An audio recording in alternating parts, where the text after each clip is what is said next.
Upstate Medical University in Syracuse, New York, invites you to Be the Informed Patient with the podcast that features experts from Central New York's only academic medical center. I'm your host, Amber Smith. Basal cell carcinoma is the most common form of skin cancer, and we'll learn all about it from my guest, dermatologist Ramsay Farah. Dr. Farah is an associate professor and division chief of dermatology at Upstate. Welcome back to The Informed Patient, Dr. Farah. Thank you. It's good to be here. Basal cell carcinoma was in the news not too long ago when First Lady Jill Biden had surgery to remove a spot, and her doctor wound up discovering and removing a second spot at the same time. Is it typical for there to be more than one of these skin cancers that need to be removed? Yes, I would say it is quite common. It's common in the sense that if you've had one skin cancer, you've had enough kind of DNA damage to your skin to produce sufficient DNA changes that it's going to be much more likely statistically to get a second skin cancer. So usually people with one skin cancer, I would say very often have another skin cancer down the line when more time has passed. But I have seen many times in our practice the concurrence of two simultaneous basal cells. So it does happen fairly frequent. How serious is basal cell carcinoma? Well, of all of the skin cancers to get, it's probably the one that is the most favorable to get. And the reason I say that is because it's very slow growing and it rarely, if ever, metastasizes, which means it spreads to other parts of the body. Now, that's not to say that it can't do that. It can. So certain basal cells that are neglected for many years, like 5 years or 10 years, and of course, how easily they metastasize also depends on where they occur. So if it's occurring on the back, it's much less likely to spread. But if it's occurring anywhere on the head and neck area, near the eyes or the ears, for example, then it can actually spread and track down some of the fascial planes of the face and so forth. So the bottom line is, if you want to say it's a good cancer to have, I suppose you could say that in the sense that it's very slow growing. And if it's not neglected, by and large, it's easily treated without a problem. But again, the qualifier is if you neglect them, they can be trouble. And metastasis is one way that they can be trouble. But the more common way they can be trouble is they can be locally destructive. So, for example, if you have a basal cell on the nose, while it may not spread to other body parts, it can certainly degrade the nose and involve a large part of the nose so that the surgery could be very, very extensive. So the removal might cause some disfigurement in that case? Well, we've gotten a lot better at avoiding disfigurement. But if it's large enough, then yes, it could be disfiguring, even with the best surgical techniques of repair. I would say it rarely gets to the point of disfigurement. But of course, also you have to keep in mind that a scar is in the eye of a beholder. A minor scar for one patient may be, something that they're distraught about, and they might not like it a lot. Could be a more extensive scar on another patient, and they're not at all bothered by it. So when we use the terms disfigurement and things like that, we have to keep in mind that it is in the eye of the beholder. I just want to qualify that. What is a basal cell anyway? What is its job in our body? Why do we have basal cells? Basal cell is the bottommost cell in your skin. There are several layers to the skin. There's the epidermis, the top part, the dermis, the middle part where all of your collagen is, and then there's the fat layer. And oftentimes people don't think of the fat as part of the skin, but it is. So if we go back to that very top layer, the epidermis itself has multiple layers, the bottom of which is comprised of these basal cells. And they are defined as pluripotent cells. So in other words, They are the cells from which your skin is made. They are the cells that differentiate into the different parts that make up your skin. So that is their job. They are kind of like the stem cell of the skin, and they can get DNA damage as well. And when they do, they proliferate in an uncontrolled manner. Proliferate means they kind of grow and grow and grow, and they never stop. And that's when you get a basal cell. So, how would somebody know that they have basal cell carcinoma? Clinicians are specifically dermatologists, of course, are trained to recognize the clinical features of basal cells. And I can go through those characteristics that clinicians use. But for the layperson, basically, you want to watch out for a new spot on your skin, a spot that bleeds very easily. And by that, I mean if you're toweling your face off after a shower and you've got a spot that consistently bleeds, that's not a good sign. A spot that is eroded and just keeps coming and going, healing, and then gets eroded again, that's another sign. And then a spot that's actually growing. So a new spot, a growing spot, a spot that never heals, those can be signs of basal cells. Can your trained eye tell the difference between a basal cell carcinoma that's caused by sun exposure, regular sun exposure, versus indoor tanning machines? No, they would look the same. So the basal cell carcinoma is kind of the end point of DNA damage. And those cells have become malignant and they turn into the basal cell. How you get that DNA damage doesn't necessarily change the appearance of the basal cell. Once you've got enough DNA damage to get the basal cell, they'll all look like basal cells. So I can't look at a basal cell and say, oh, you got that because you were on the beach versus, oh, because you were in a tanning salon. So no, it doesn't work that way. But will they show up in areas of your body that would have had sun exposure? Yeah, so almost certainly they will show up in sun exposed skin, the most DNA damaged skin from the sun. So the rates of basal cell are going to be more common on the head and neck area than they are on the foot, for example. Now, that doesn't mean you can't get a basal cell anywhere on your body. You can. Even in the groin area, that's of course covered much more than the face. So, sun is the major driving force for basal cell cancers, and that's why sun exposed areas are going to have them more commonly than non sun exposed areas. But I do want to make clear that anywhere where you have skin, you have the potential of getting a skin cancer. This is Upstate's The Informed Patient Podcast. I'm your host, Amber Smith. I'm talking with Dr. Ramsay Farah. He's the chief of dermatology at Upstate, and we're talking about the most common of skin cancers, basal cell carcinoma. I'd like you to compare basal cell carcinoma with squamous cell carcinoma. We hear about that as well. What is the main difference between those two types of skin cancers? Sure. So basal cell is the most common skin cancer in the skin. It's also, incidentally, the most common human cancer.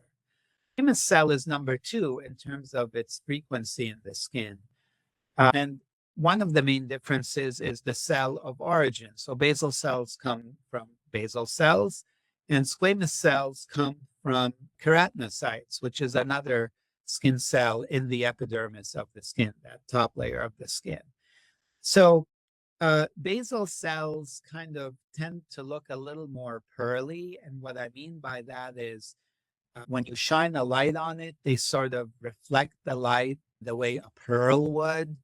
Also, you can sometimes get the illusion that you're looking through the skin when you're looking at a basal cell.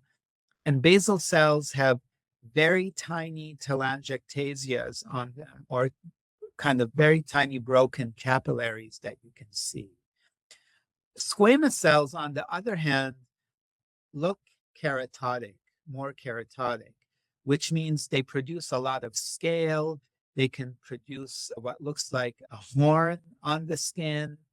They can tend to be a little bit more painful clinically, and they tend to grow faster on the skin than basal cells do. And squamous cells have more of a propensity or more of a chance of spreading than basal cells do.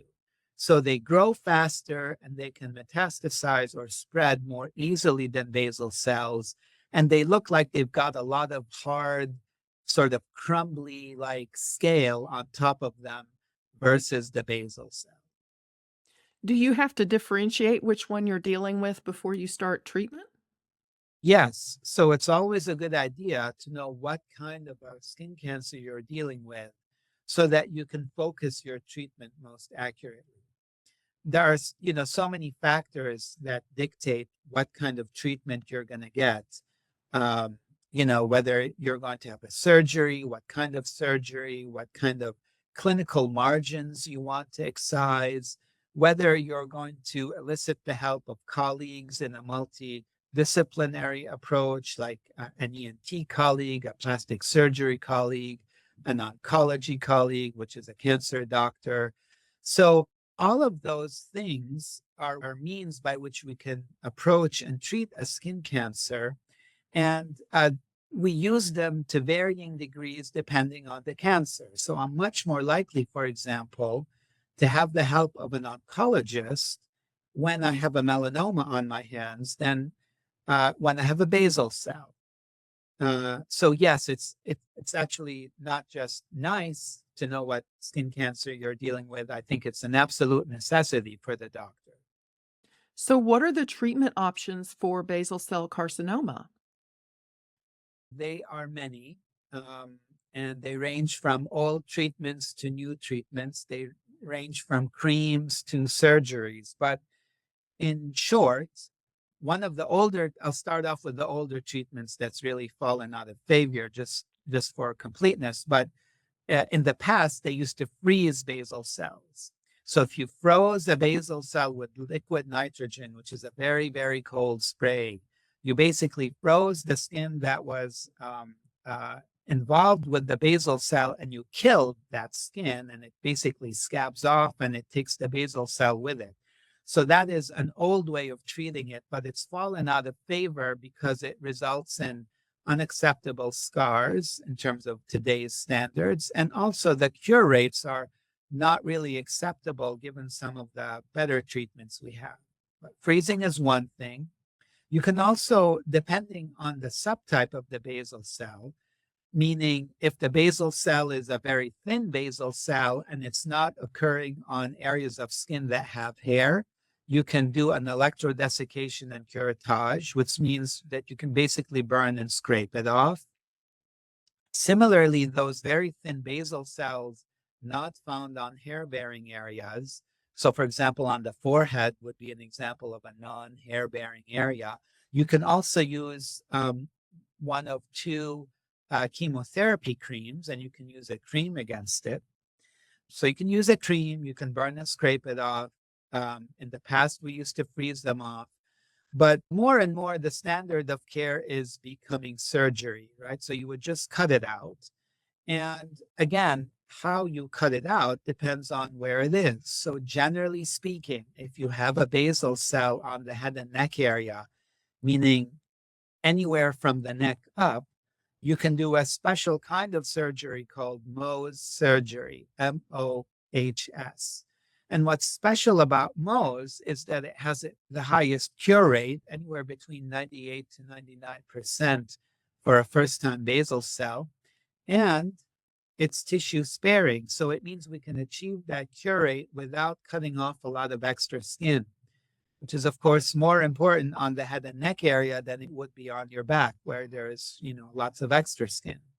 So you can do Mohs surgery. You can also excise them, meaning you can cut them out in a more traditional way that is non-Mohs. And finally, two other options for very large basal cells or inoperable basal cells for whatever reason, whether they're large or the location or the age of the patient and their underlying medical conditions, which would make them a poor surgical candidate. You can use radiation against basal cells. And then the very last modality is to give an oral chemotherapy agent.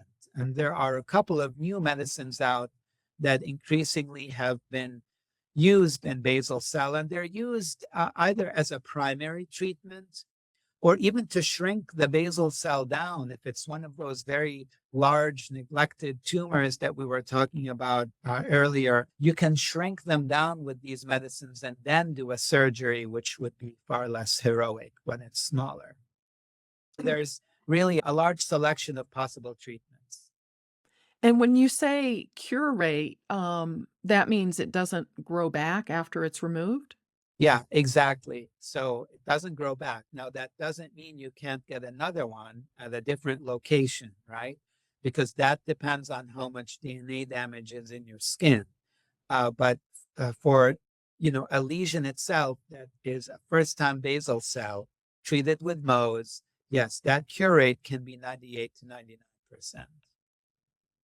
And then we talked a little about this at the beginning, but if someone has basal cell carcinoma, never has it diagnosed, therefore never has it treated, what might happen to that basal cell carcinoma? Will it keep spreading?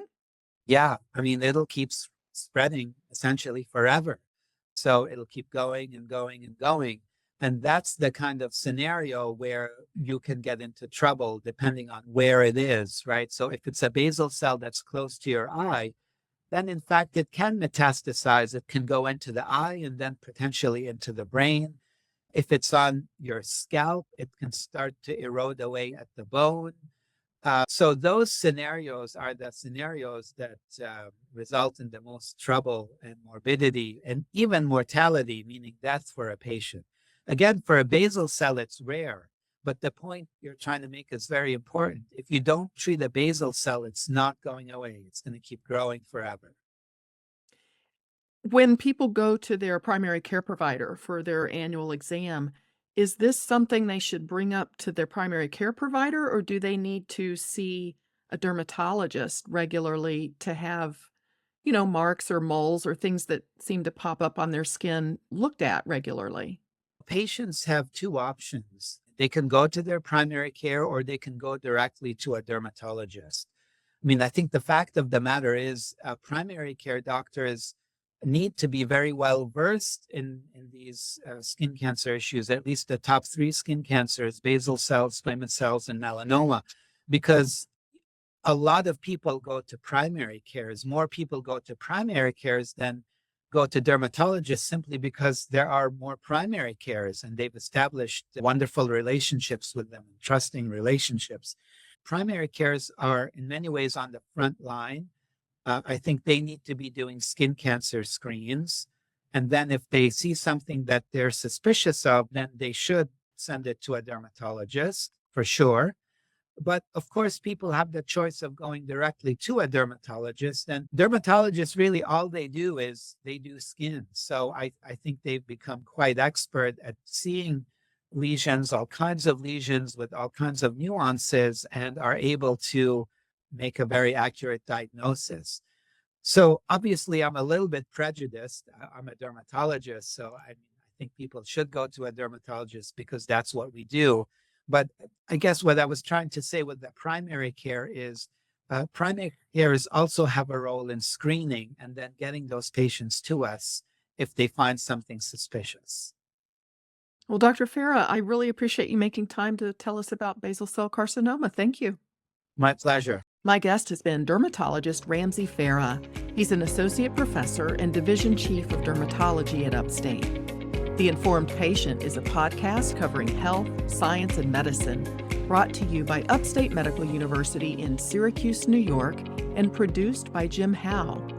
Find our archive of previous episodes at upstate.edu/informed. This is your host, Amber Smith, thanking you for listening.